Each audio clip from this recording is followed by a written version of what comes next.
E hoje a Magna vai apresentar o caso Júlia, né?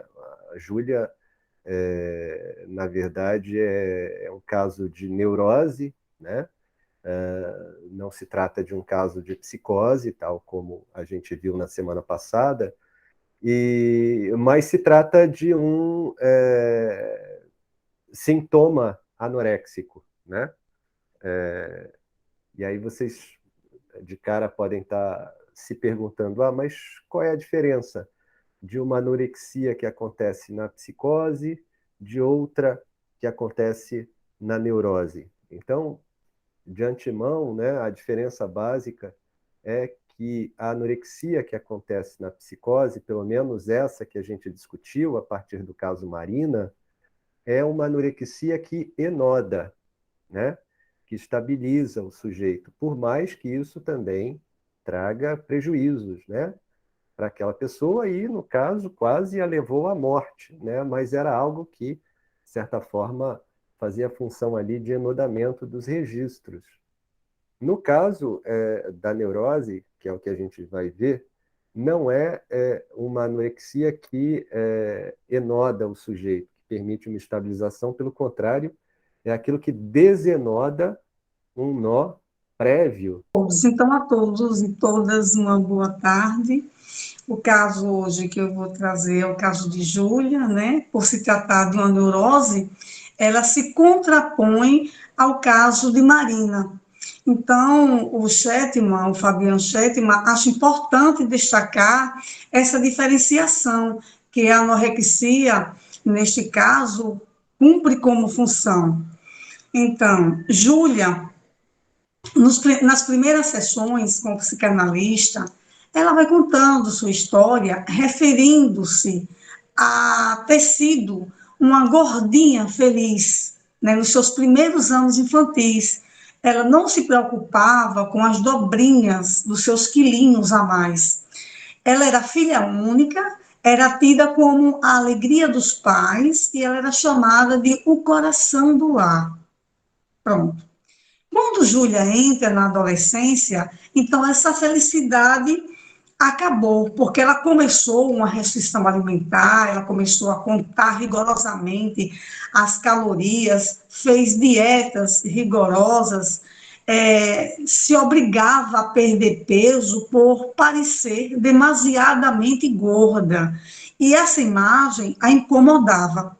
Então, Júlia perde peso excessivamente, mas ela vive ansiosa, né? Foi quando seus pais, por recomendação, sugerem que ela vá a um psicanalista.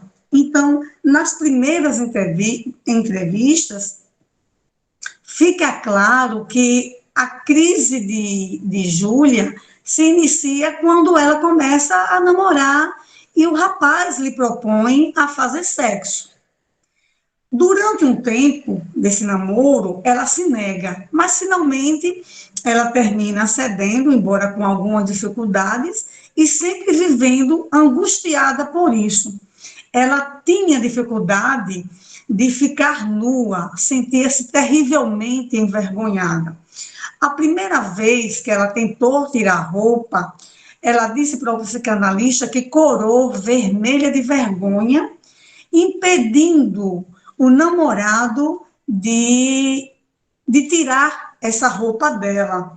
Então, ela diz para o psicanalista que faz sexo quase vestida e com as luzes apagadas, porque é a fala dela: tortura-me quando ele me vê nua.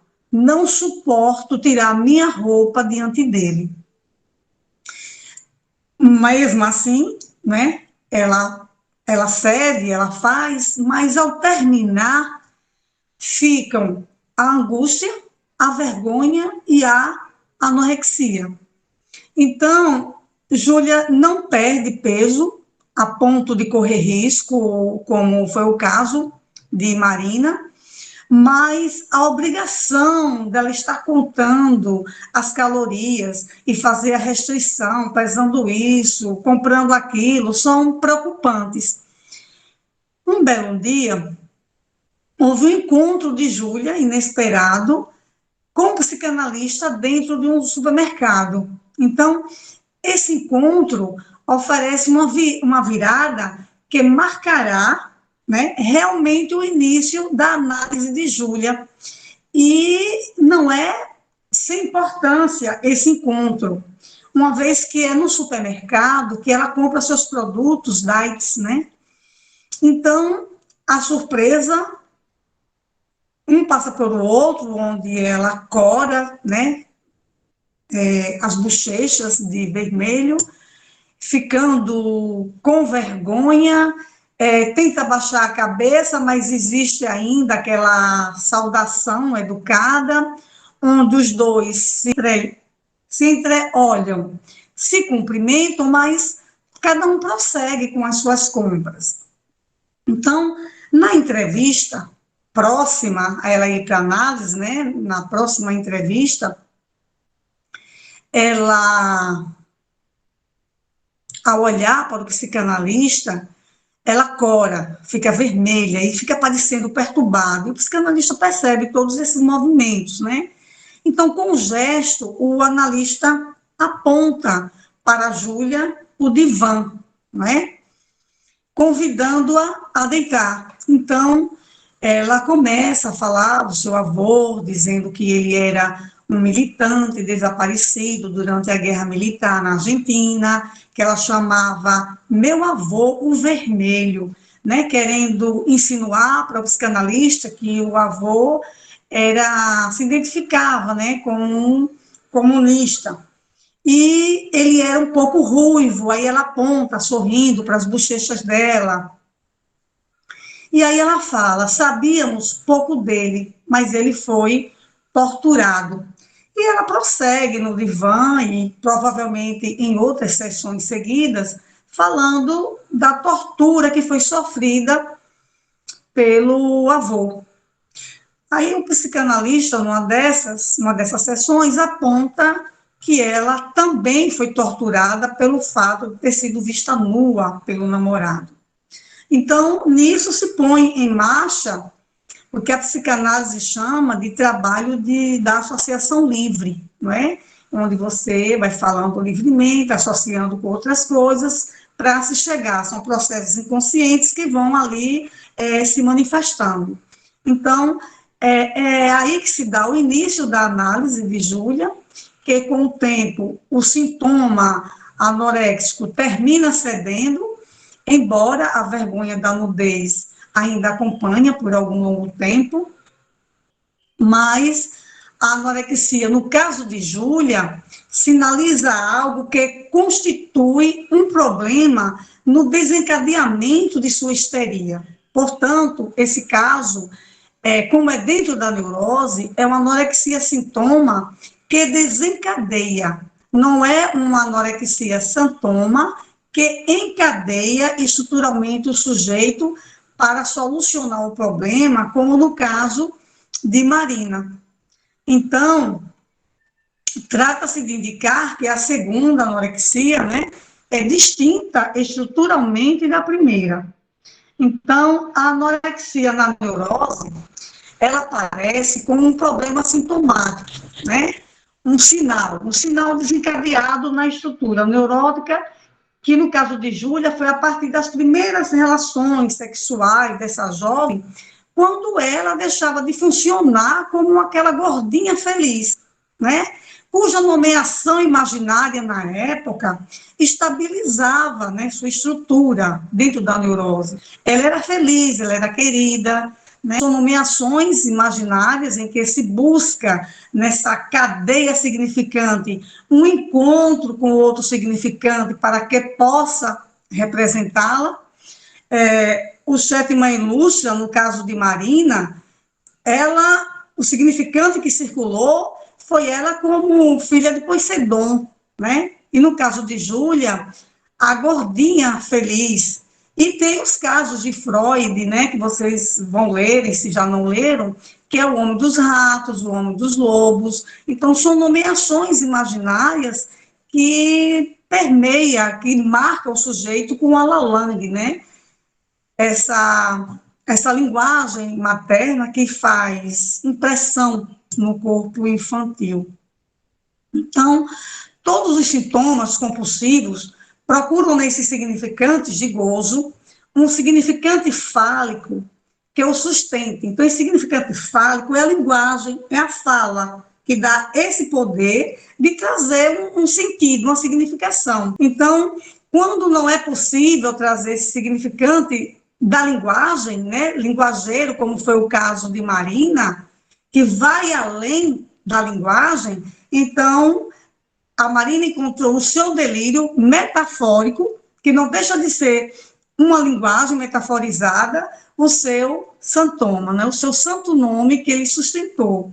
Então, encontrar um nome real nesse sentido pode ser encontrar-se com o real da sua fantasia para nela atravessar, no caso de Júlia, ou para se sustentar, no caso de Marina, né? Fato visto nesses dois casos que Shedman trouxe, em que o ato analítico provocou uma mudança de sentido ao perguntar para ouvir de Marina o que só ela poderia dizer, porque ninguém mais sabia, assim como apontar o divã para a Júlia para deixá-la segura, tanto do lugar como do olhar. Então, o entendimento básico das diferenças entre sintoma e sintoma é que o sintoma, como formação do inconsciente, ele traz um compromisso oriundo de uma satisfação, também consciente, mas que foi recalcada pelo seu recalque, ao criar um conflito entre prazer e desprazer, como mostra o caso de Júlia. Enquanto isso, o sintoma tem função de nomeação e traz um compromisso de sustentação como solução, como foi visto no caso de Marina com a sua invenção metafórica, né, como filha de Poseidon, como se fosse uma sereia. Lugar, por que a gente está fazendo essa diferenciação entre uma anorexia sintoma, né, na neurose, e uma anorexia sintoma, com TH, na psicose? Porque o manejo do tratamento não é o mesmo em um e em outro, tá? Então, são condutas completamente diferentes a serem tomadas, né? Vocês viram no caso passado, quando se trata de uma anorexia que enoda, né, uma estrutura psicótica, se você retira o sintoma anoréxico, a pessoa pode passar ao ato. Falando em português, né? Se você elimina o sintoma medicando essa pessoa ou aplicando uma técnica de dessensibilização, né? Essa pessoa fica livre do sintoma, mas em compensação, ela desencadeia a estrutura e isso pode fazer com que ela impulsivamente, né, ou cometa uma violência contra si mesma ou contra uma outra pessoa. Isso aqui é passar ao ato. A passagem ao ato é uma ação impulsiva, né, que você faz contra si mesmo, né, uma ação violenta, ou contra alguém do seu entorno, tá? Então, isso aqui é passar ao ato, que foi o que aconteceu no caso anterior, né? A jovem foi internada no hospital psiquiátrico, e lá nesse hospital psiquiátrico, ela, então, foi medicada, fez lá as técnicas de modelagem comportamentais, voltou sem o sintoma para casa e tentou o suicídio. Porque retiraram dela aquilo que enodava, por mais prejudicial que fosse, era algo que enodava, tá? Que causava o sintoma anoréxico na Marina era um delírio de que ela ia se solidificar e virar pedra. Então você imagina, né? Ela tinha esse tipo de crença, né, delirante de que se ela se alimentasse com alimentos sólidos, ela ia se tornar o alimento que ela estava ingerindo, ela ia se solidificar, ela ia se petrificar, né? Uma técnica comportamental pode permitir a ela comer,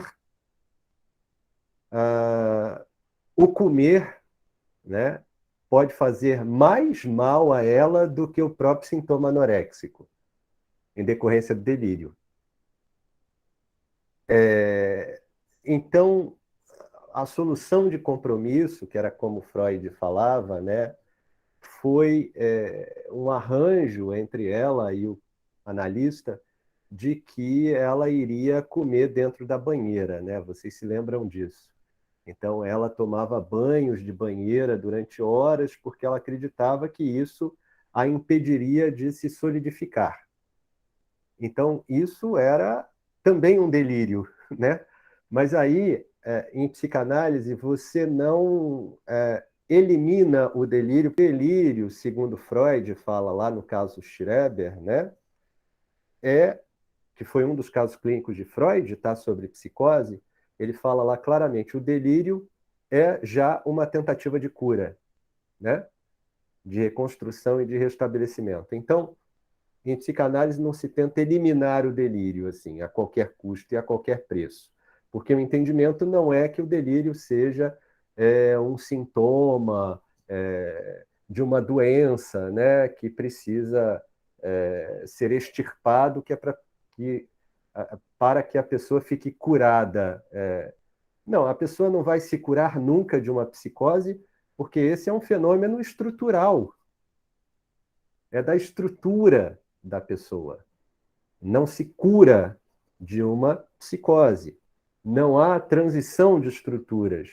Um psicótico, ele não passa a ser neurótico, e um neurótico também não passa a ser psicótico. Tanto que o Lacan tinha uma frase muito, eu acho ela muito legal, que ele falava assim, não é louco quem quer, mas sim quem pode. Né? O que ele está querendo dizer com isso? Que a loucura, né, é um fenômeno de estrutura, né? E que por mais que um neurótico queira enlouquecer, ele não vai conseguir, né? A não ser que, né, lesione o cérebro, mas aí a gente está falando de uma psicose orgânica, tá? Mas assim, o enlouquecimento, né, isso que é da ordem de uma estrutura psíquica que se desenoda completamente, né? E aí surgem os surtos, né, psicóticos, isso não acontece numa neurose, né? Porque a neurose é uma estrutura mais enudada do que a psicose.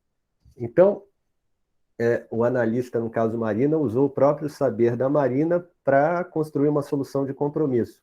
Ora, então você coma alimentos sólidos tomando banho de banheira. Né? Então, a solução foi essa, quer dizer, usar do próprio delírio dela para curá-la, pelo menos do sintoma anoréxico, né? E porque do delírio ela não vai se curar nunca, gente. A verdade é essa. É um fenômeno de estrutura, né? Então, assim, em alguns momentos vai estar mais intenso, em outros menos e tal. Mas o delírio ele vai estar ali com pano de fundo. Não tem muito como né, ser eliminado e, né? Até porque a psicose é uma outra estrutura, enfim, a psicose como estrutura não é uma doença, ela é um modo de ser. E como modo de ser, ela é tão válida, né? É um modo de ser tão válido quanto a neurose. Né? Não dá para a gente tentar consertar o psicótico, né? Para que ele se torne um neurótico e funcione segundo a norma fálica do nome do pai, senão a gente vai estar funcionando a favor dos dispositivos de normatização, né? E não é disso que se trata em psicanálise, tá? Em psicanálise você vai respeitar essa estrutura psicótica e fazer com que o indivíduo encontre uma solução de compromisso que permita a ele mais viver do que morrer, né? que foi o que aconteceu no caso Marina. Mas ela não está curada, né? Quer dizer, até porque essa cura no sentido biomédico não existe nesse campo, tá? Então é um trabalho aí contínuo, né? Não há cura no sentido de voltar a um estado anterior de normalidade que foi perdido com o advento da doença, até porque esse estado de normalidade anterior nunca existiu, por ser um fenômeno de estrutura, da estrutura subjetiva do sujeito, né? Aí vocês falam, mas a psicose então é o quê? Ora, para a psicanálise é a fusão inicial entre mãe e bebê e a não separação, né? E todos os fenômenos invasivos decorrentes disso, os delírios, né? O outro me persegue, o outro quer me estuprar, o outro quer me prejudicar, o outro quer me trair, né? Ou as alucinações, são as vozes, são as imagens, né? São as sensações corporais estranhas, os ruídos que ela escutava, né? No caso quando ela teve a primeira menstruação. Então, reparem, no caso da Marina, ela teve a primeira menstruação e isso fez com que algo ali se desencadeasse na estrutura. Ela começou a ouvir ruídos, ela começou a, né, enfim, a sentir que algo no próprio corpo ali estava fora do lugar, tá? Isso a gente já comentou na aula passada, invasão do real no imaginário, né? O imaginário, que é a apreensão corporal, é sempre falho, mas no caso da psicose é muito falho, né? Então, começou a ouvir ruídos. E o curioso é que, nesse caso da Júlia, o desencadeamento aí da estrutura também se deu quando ela passou a ter relação sexual, né? Então, o sexual geralmente é um gatilho para o desencadeamento da estrutura do sujeito, né? Seja na psicose ou seja na neurose, tá? E por quê? Porque vocês percebam, o que é a infância, né? Psicanaliticamente falando. A infância em psicanálise é um período, né, uma fase na qual você só pode gozar do seu próprio corpo, tá? A criança não está autorizada a gozar do corpo do outro. A criança ela está autorizada a gozar só do próprio corpo. O que é a adolescência? A adolescência é o período no qual se é autorizado a gozar do corpo do outro, né? Quer dizer, o que são as festas de 15 anos na nossa cultura? Se não um rito simbólico de passagem que institui uma certa autorização àquela pessoa de gozar do corpo de outra pessoa. Ou seja, é a passagem da infância para a adolescência. Tá? Então, assim, por que não tem, né? Aí vocês podem perguntar, por que não tem tanta psicose infantil assim, né? A psicose infantil ainda é rara. Geralmente, as psicoses se desencadeiam mais no início da adolescência, no final da adolescência e início da idade adulta, entre 16, né, e 25 anos, mais ou menos. Justamente é raro psicose na infância porque na infância você não goza de um outro corpo. O problema surge para a Júlia quando ela precisa encarar esse olhar do outro sobre o corpo dela, né? O problema para ela não é nem tanto a relação sexual, né? O problema para ela é o despir-se na frente do outro, é tirar a roupa, né? É que o outro vai me ver, né? Ou seja, é um olhar, ela está aí diante de um objeto da pulsão, né? O olhar é um objeto da pulsão e, pelo menos em psicanálise, né? Muito presente nas psicoses, né? Ou seja, esse olhar do outro que me invade, né? Então, é o olhar, né? O paranoico é aquele que se sente olhado o tempo inteiro, por exemplo, né? Então, é isso que é invasivo. E no caso da Júlia, por se tratar de uma neurose, não era uma invasão desse nível, assim, né, que ocorre na paranoia, por exemplo. Mas a grande questão aí era, a meu ver, pelo menos, um encontro com esse olhar do outro, né? O olhar do namorado, que era esse olhar que a devassava, ou melhor dizendo, que a torturava, né? Como ela dizia, me tortura tirar a roupa, né, na frente dele. E ela, sabendo disso, o que que fazia, né? Qual era a solução de compromisso que ela inventava? Transava de luz apagada, né? Então, assim, foi o modo como ela inventou, foi o modo que ela inventou de apagar também esse olhar do outro sobre ela, né? Mas aí o analista vai atuar, né, justamente no desvio desse olhar, né? Quer dizer, ele vai desviar esse olhar dela, né, a partir do momento em que sugere que ela se deite no divã. Então, há todo um olhar, né, que recaía aí sobre ela e do qual ela precisava se separar, né? A gente precisa se separar desse objeto da pulsão, né? Porque senão ninguém vive. O psicótico é um exemplo disso. Ele não vive porque ele vive constantemente devassado pelo olhar do outro, né? Que o invade. Então, o paranoico, ele passa em frente a um bar, olham para ele, ele acha que estão olhando para ele por algum motivo que geralmente é desagradável e vai lá tomar satisfações.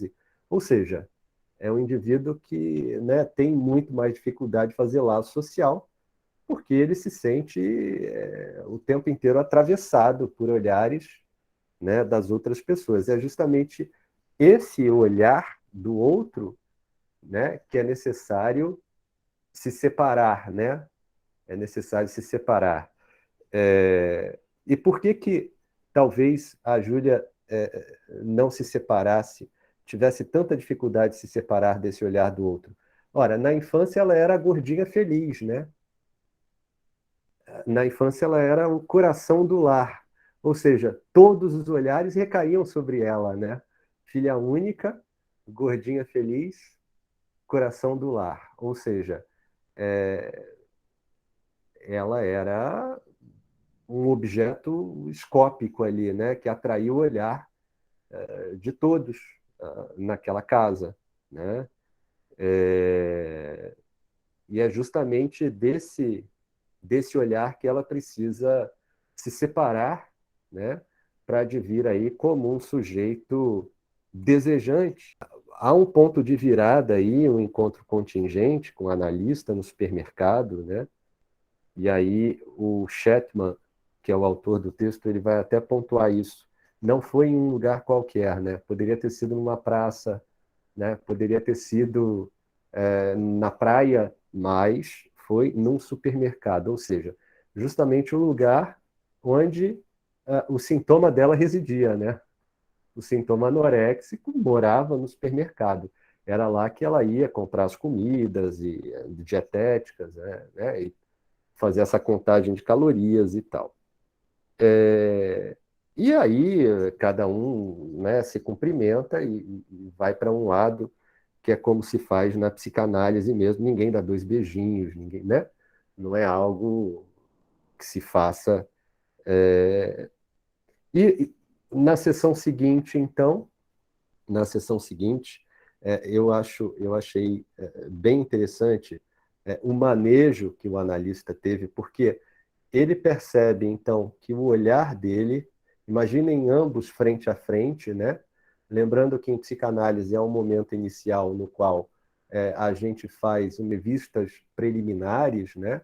Ou seja, a pessoa fica face a face, né? E em algum momento ela deita, né? O momento de entrada em análise, no qual se deita no divã. E como é que foi feito, né, esse manejo? O analista percebeu que o olhar dele incomodava sobremaneira, né? E resolveu sair de cena. Então, é um analista que sai de cena, ou seja, ele na transferência, muito provavelmente, né, identificado já, né, a esse olhar torturador, né, do outro sobre ela, sai de cena. E aí ele convida, você não quer se deitar no divã? Então, não há interpretação aí, não há pontuação, não há nada. Isso se chama ato analítico, né? É um momento no qual ele, por um ato, né, um convite, você não quer se deitar no divã, tenta agir sobre o sintoma dela, que, no caso, o sintoma que eu estou falando não é anoréxico, mas essa, né, se sentir torturado pelo olhar do outro, né? E ele, então, sai de cena, né? E tem gente que acha, assim, uma besteira ter divã e etc. Mas, gente, faz toda a diferença se o analista aparece ou não na cena, né, para o paciente. No caso, para ela, o analista aparecer era uma tortura. E a forma de anular isso foi fazê-la deitar, né? Então ele convidou ela a se deitar no divã. Ela então aceita esse convite, isso é que é interessante, porque ela poderia também ter recusado, né? Mas ela aceita o convite e começa então a associar livremente. Aí, por fim, né? Isso é que é mais interessante, a partir do momento no qual ela deita, via associação livre, tá? Ela traz então a figura desse avô, né? Um avô que era com o qual ela se identificava, né? Isso é que é importante, essa identificação ao avô, que ela mal conheceu. Então, quando eu digo que o sujeito em psicanálise ele, ele existe antes de nascer e persiste depois de morrer, eu estou querendo dizer isso. Esse avô, ela mal conheceu, contudo, ela o conhecia muito bem pelo discurso dos outros, né? Provavelmente dos pais, né? E então esse avô era alguém muito presente na vida dela, apesar de já morto, né? Então isso é que é o sujeito, né? O sujeito, enfim, como símbolo, né? Ele persiste depois da morte, né? A gente não continua ouvindo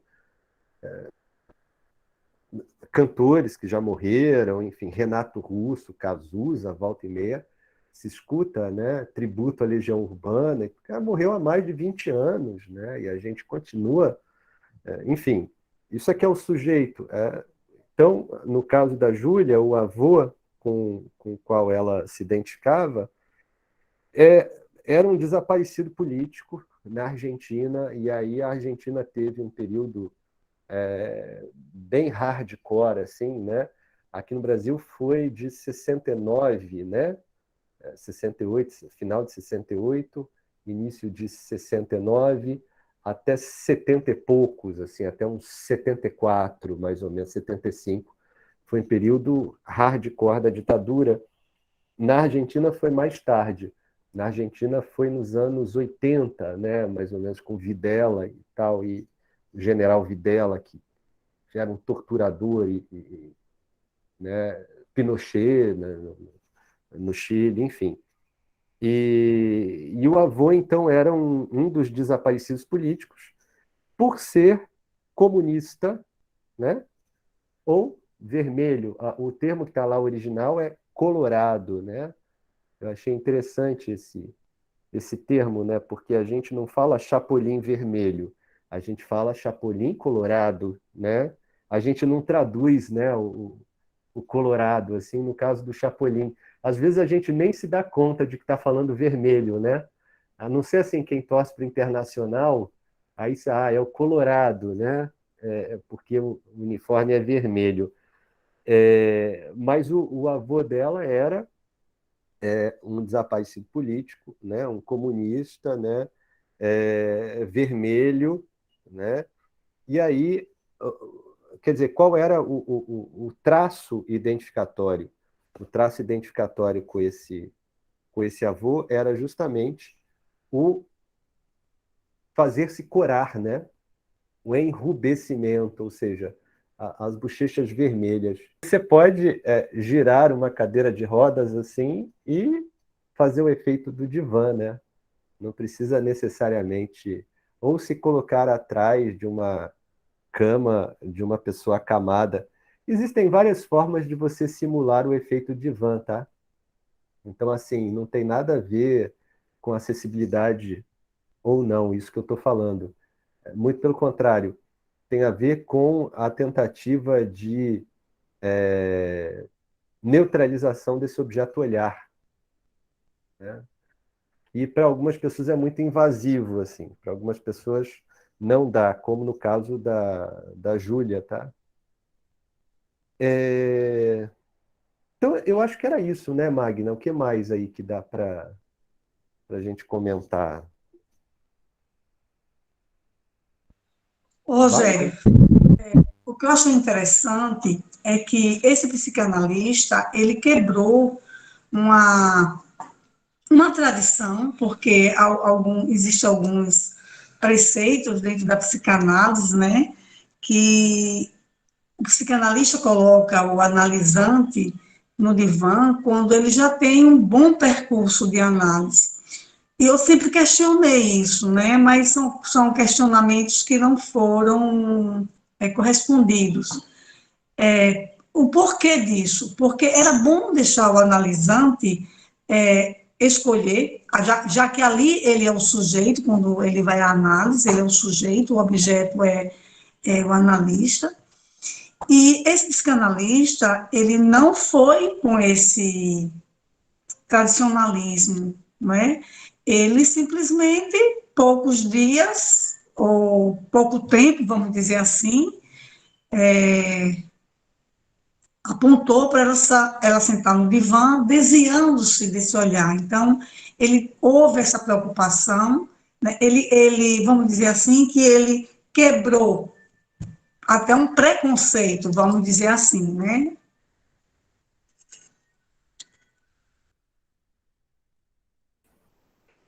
Porque na verdade não há um momento assim padrão a partir do qual a pessoa vai se deitar ou não, né? Então assim, você vai se deitar quando? Quando sonha com analista, quando não, não tem um padrão que valha para todos, né?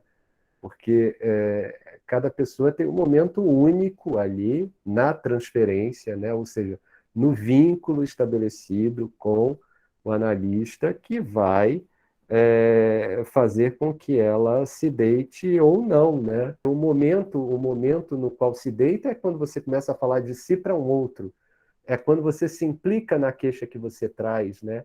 É quando, de certa forma, você se coloca como sujeito no mundo e não como uma vítima, né?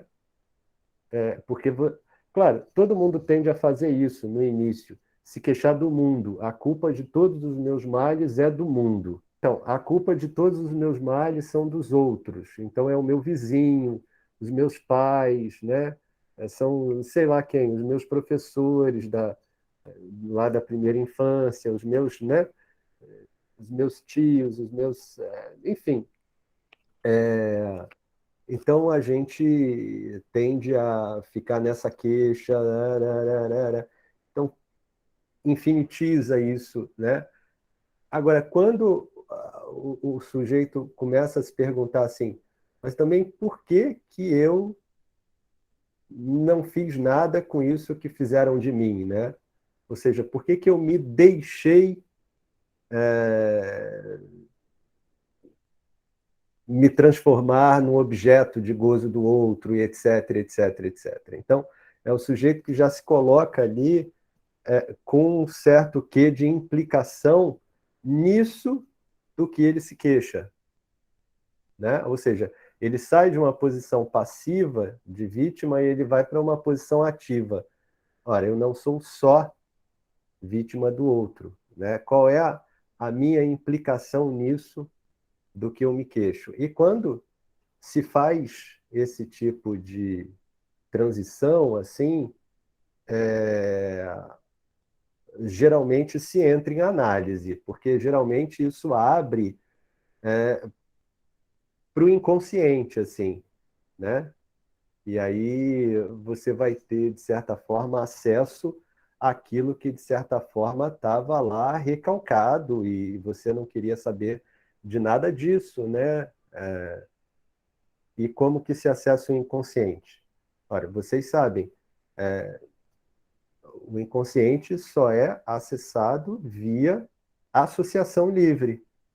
Não tem outro jeito.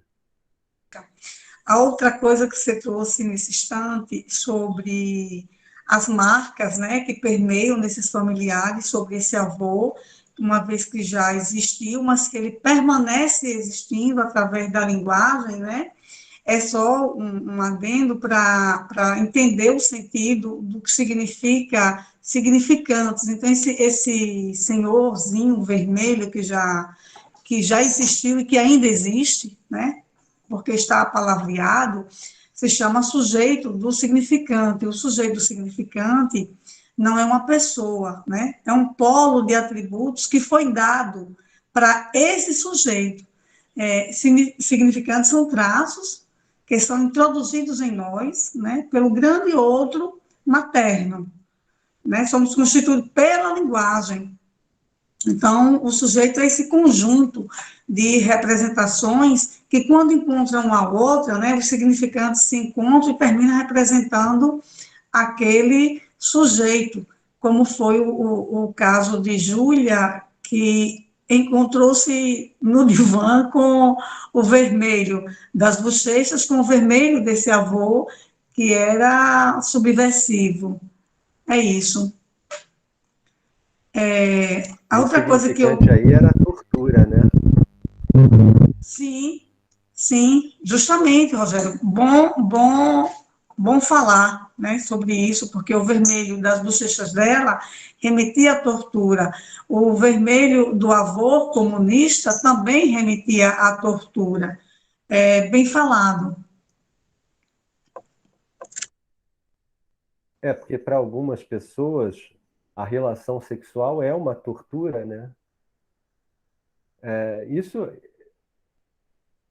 é bacana, assim, da gente pensar, porque em psicanálise, Lacan tem uma frase muito disseminada que vocês já devem ter ouvido falar. Ele diz que a relação sexual não existe, né? E aí eu já até brinquei com vocês, assim, então, poxa, Lacan nunca viu filme pornô. Não, não é isso, gente. Na verdade, o que significa não existe relação sexual? O Lacan estava querendo dizer que não existe fórmula que garanta o bom encontro entre duas pessoas. Então, não existe fórmula que vá dar garantias de que você vai encontrar sexualmente uma outra pessoa que te satisfaça, né, plenamente, etc. Ou seja, não há complementaridade, né? E todos nós temos que nos haver com isso. Por quê? Porque o instinto sexual na espécie humana ele foi desnaturalizado. Então, na verdade, a gente tem que reinventar o sexo a cada relação, né? A gente inventa o que é da ordem do sexual. E, e o sexo, como invenção, só existe na espécie humana. Não existe em nenhuma outra espécie animal e tal, né? Então, quer dizer, a Júlia estava ali tentando inventar, né, um encontro sexual para si, que fosse minimamente satisfatório, mas para isso é necessário se desvencilhar desse significante tortura, né? Quer dizer, se para ela era uma tortura estar lá diante do parceiro ou da parceira, se ela escolhesse uma parceira, pouco importa, desnuda, se isso era da ordem da tortura, ora, é porque havia algo aí, né, que, que, que devia, de fato, desaparecer, né? É, e aí foi trabalhado, é isso que eu falava aqui no início da aula, enquanto a anorexia na psicose é noda e não é algo que dê para se tirar assim, quer dizer, essa anorexia aqui, a tentativa era de eliminá-la, né? Sumir com ela, porque era algo que, aqui no caso, só atrapalhava a pessoa, né? Era um sintoma no sentido de algo que atrapalha, né? Que desencadeia, que traz angústia, né? E que, e que leva ao mau encontro com outro, né? Inclusive no sentido sexual, né? Então a gente está falando aí de algo que, de fato, merecia ser eliminado. Agora, claro que isso leva tempo, né? E, e a dissolução desse sintoma, né, pelo que o autor fala, foi feita a partir do que a própria paciente trazia, do que a própria Júlia trazia na identificação com esse avô, que também foi torturado, que, né? Então, havia aí todo, enfim, uma dimensão, né, que estava recalcada, que ela desconhecia, né, que, de certa forma, determinava o sintoma, né, e que, ao tomar contato, né, associativamente, né, com esses conteúdos aí que emergiam, o sintoma foi se dissolvendo,